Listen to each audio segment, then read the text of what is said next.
Well, first off, it's nice to be here. My father was, well, first off, let me just thank the Chamber. The Chamber is involved in a variety of things, but they're a great partner from the standpoint of getting jobs going in the state, creating an environment where the private sector can prosper. And because of their support and because the individuals that have gotten elected, because of the Chamber's support, we've added 1,127,000 jobs in 5 years and 6 months. And we'll see the numbers on Friday. Hopefully we'll have another good job growth. We're adding about 20,000 jobs a month. I was at a dinner last night with a bunch of people from Texas, and I let them know for 14 straight months we've kicked their rear in job growth. And to put that in perspective, when I got elected, the governor of Texas, Rick Perry, I sat down with him, I said, my job is to kick your rear. I promised everybody we'd add 700,000 jobs in 7 years, and I said, I want to be the best, and you're the gold standard right now. And he laughed and he said, I'll act like I'm worried. And so we've gone on television, we've done forums, a variety of things to talk about job growth. And I call him once a month, third Friday of the month, and let him know that we have actually kicked their rear. And our job growth is way faster than the nation. Our economy is growing way faster. Our GDP is over 3%. You saw the latest numbers for the national numbers, 1.2%. Our job growth rate is over 3%. The national numbers are about 2%. You see our labor force is growing faster. So if you think about it, it helps everybody. After I'd won the election, before my inauguration, there's a group of troops coming back from overseas, and I think at that point, I think Glenn will say, I think it was over 30% of them did not have a job. 36%, sir. 36%, and I think the statewide estimate at the time was 15% unemployment for our veterans, and now our unemployment rate is now down to 4.7%. We have 250,000 job openings in our state. I think Sissy Proctor's here somewhere. Sissy Proctor's back here. She will tell you that with their efforts, with our career source efforts, we have plenty of opportunities for our veterans, and our veteran unemployment has historically now been a little bit less than our overall unemployment rate. So what we've done in our state helps everybody. If you're a veteran, it helps you. If you're developmentally disabled, it helps you.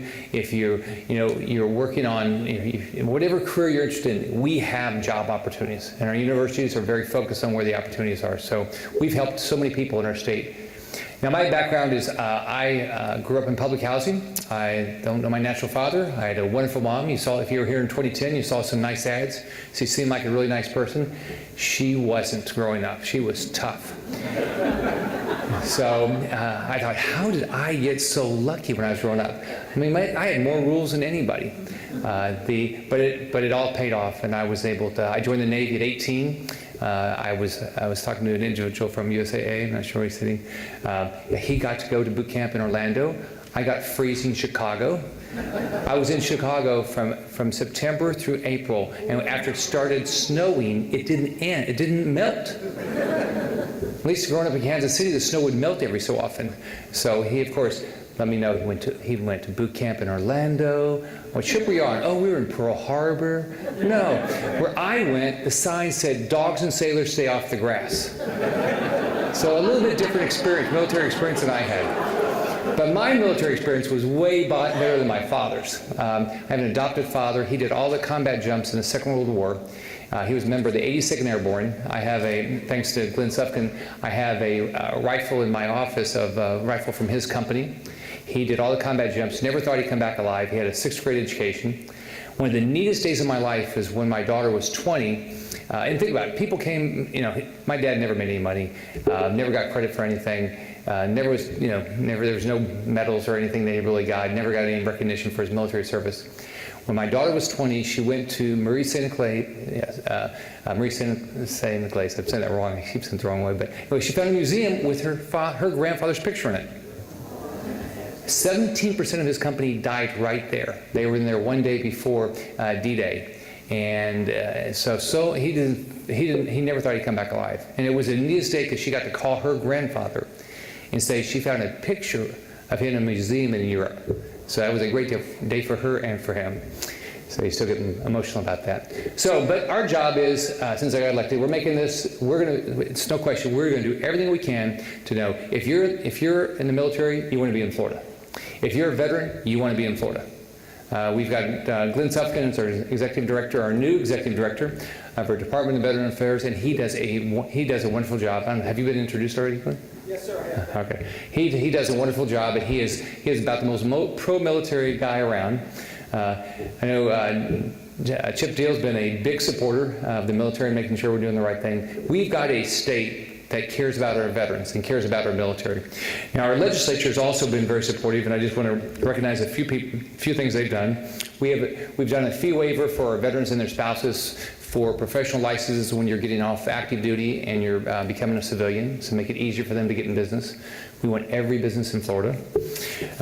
I tell my friends over when I'm in other states, I want every job, every company, everything in Florida, and they all laugh. So I went to this dinner last night at the Republican Governors Association, and I was the only, well, there's a bunch of people moving to Florida, but there are a lot of Texans there. And I told them, it's just a matter of time you're moving here. I gave my pitch why, and two of them are already moving here. We've got a tuition assistance program for our active service members. We have in-state tuition for all of our honorably discharged veterans.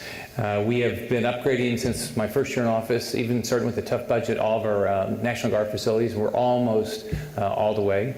This week we dedicated September 16th as POW MIA Recognition Day. I can't imagine, I've had the opportunity to meet a variety of individuals that have been prisoners of war, and your heart goes out to what they've gone through.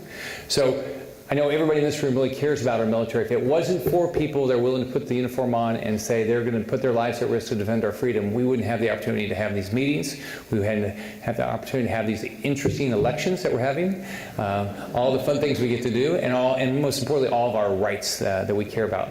Now, one of the most fun things I get to do, besides announce jobs and help people get jobs around the state, is do Veterans Medals. We have the Governor's Veteran Service Award. We have Colonel Sufkin and I have had the opportunity to do this around the state, but we give out veterans. So on the front of the medal it has the seal of the greatest state in the nation, Florida, and on the back is the 5 branches of military, and then it has an inscription on it that says, honoring those who serve. So now it's my distinct opportunity for everybody that is a veteran and would like to receive a Veteran Service Award. We're going to do it, I think, right over here. Is that right, Mark? But thanks for being here. I want to thank everybody involved with the Chamber. I thank everybody that cares about our veterans. This is a great state. All right, have a great day.